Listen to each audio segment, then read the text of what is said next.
I've got a Canadian friend, and I have been making 51st date jokes, obvious jokes, right? For a little while now. And then recently he's like, hey, I don't think it's funny anymore.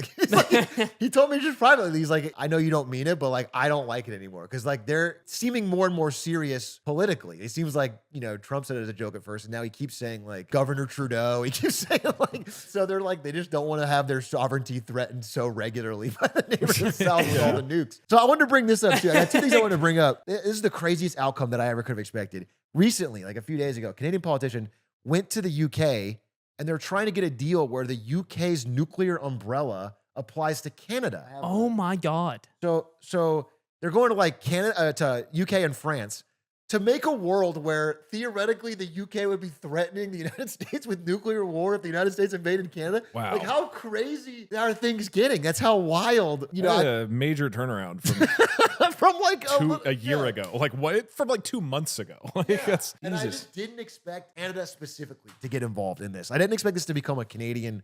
What are you double gunsing us? I'm picking a side. Oh yeah.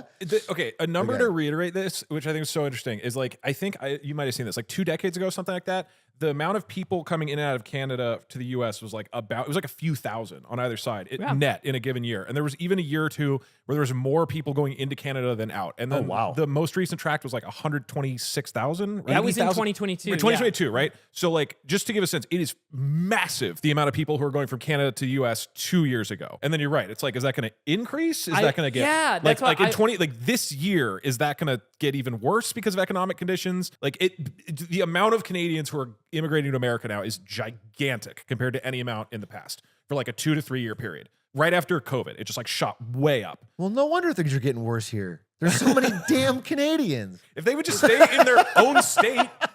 I don't think you should make jokes like that anymore. Yeah. The friend was Aiden. Told you in confidence. I told you in confidence.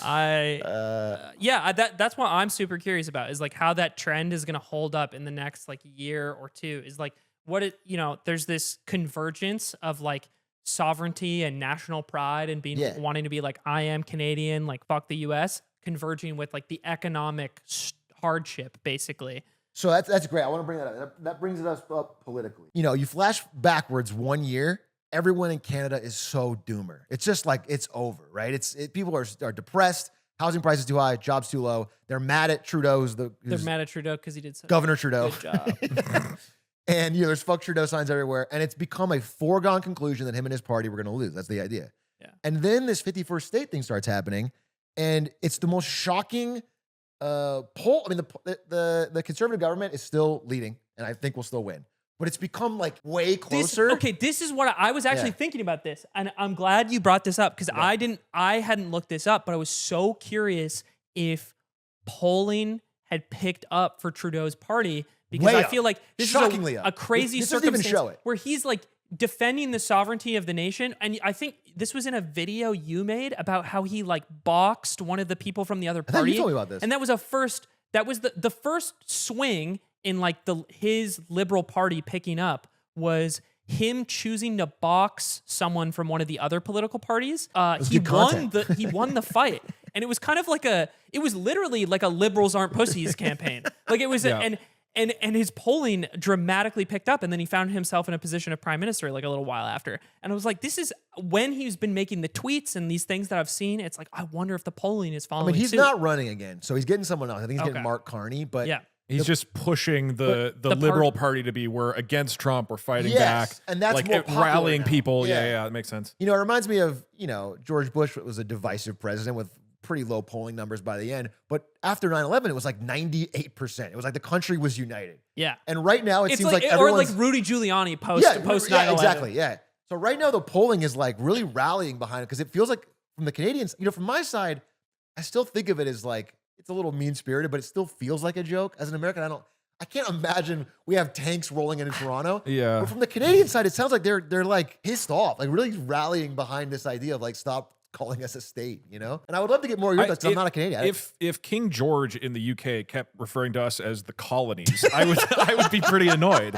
Today. Right. Like if he was dropping that like on Twitter every day, I would be pretty fucking pissed. We won the war. We want, like, Won bro, the we war, want, George. we want. Get over it, George. Jesus Christ. No, That's a good point. I think about that. I got mad yeah. just thinking about it. I'm I'm flustered. riled up just thinking about it. I try to dig into my inner Canadian, and I'm Okay. like, I think like it annoys me. It's like it feels stupid. It feels like intentionally antagonistic. Also, from my perspective as a Canadian, even in the world where it somehow happened, maybe this is a dumb thing to worry about. Psychotic that it would all be one state to me. It's like, that's a good.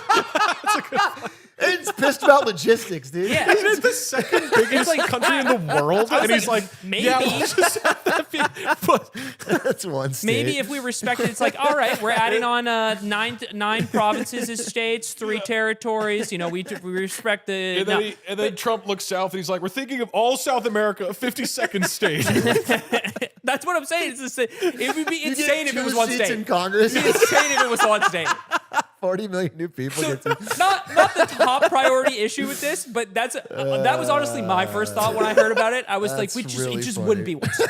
It doesn't make any so sense. funny to be pissed about logistics. Trump is probably like most Americans, though, and does not realize you guys have states. Yeah. And that No. it is not just a big Well, we don't have city. states. We have provinces. Oh, shit. that's They're true. provinces That's and true. territories. I think Trump arguably like Nobel Peace Prize level stuff here in terms of uniting Canada as a people, Yeah. uniting Europe as a people, because they're all terrified now of he's uniting the world. I mean, I've never seen Not in the ways- bad time historically where Europe wants to spend a whole fuck ton of money on military. Right. I think that historically is always a good thing, and I'm It glad always that we're. leads to peace, and I think Trump's really cooking I something know here. that Germany just got they have this thing called a debt break where they can't spend more than their budget. They're breaking it. They're like finally, after it's been a long debate, they're finally like easing the debt break to spend 500, 800 billion euros. Sorry, billion, not million, on military. They're gonna start doing this militarization of Europe, and I think that's base. That's awesome. It's gonna be great. The more the merrier. That's No one. what's the This track has never record? gone wrong It's never before. gone wrong, dude. I think when Germany militarizes, the world smiles. I've heard that. I've heard that saying. I'm not a big student of history. I just sort of go off the vibes. I guess maybe the last thing that I was thinking about with the Canada thing is the 51st state. Like, I can see why it like frustrates people so much, and I've seen something similar with a few Danish friends about the Greenland stuff. It's gone from like the initial reaction that I got from talking to friends when these things first hit the news was like, what the fuck is this guy talking about? It's like, this is obviously so dumb. This is like borderline a joke, but then he keeps talking about it. Yeah. And he keeps talking about it. And now people are angry. And it makes sense. Like I from their perspective. I mean, as an American, I'm also not happy with it. Like, I don't think Yeah, this that is one's good, an interesting one, though. It's such a even more complicated because I feel like the people of Greenland keep saying they don't want to be Danish or American. They kind of want their own thing eventually. Right now, they're still Danish. Yeah, I think that You part know. is more divisive, though, from my understanding. Right. Yeah. Okay. Yeah. I mean, I don't know. That one's tough. I don't know. I think there are a lot of people that are like pushing for Greenland independence. From the bit I've read and like asked about, it sounds like that is just more because there's aspects of Danish like society or like social systems that are like so integrated and like Greenland is so reliant on. So people are not there's a big chunk of the population that's not ready to relinquish those. It's a tough one for me because I saw a good video on it. They talked about how, because some of the ice caps are melting, the real estate up there is becoming more incredibly valuable. Not in terms of like it's going to open like shipping. it opens routes. shipping Right. lanes, and there's a ton of rare earth metals. So I feel like is some sort of global gold rush, and I don't fully understand. I don't know where I stand. I really haven't made up my mind on where I stand on it, but I do think it's complicated given that there's like 3 distinct parties that all kind of want ownership.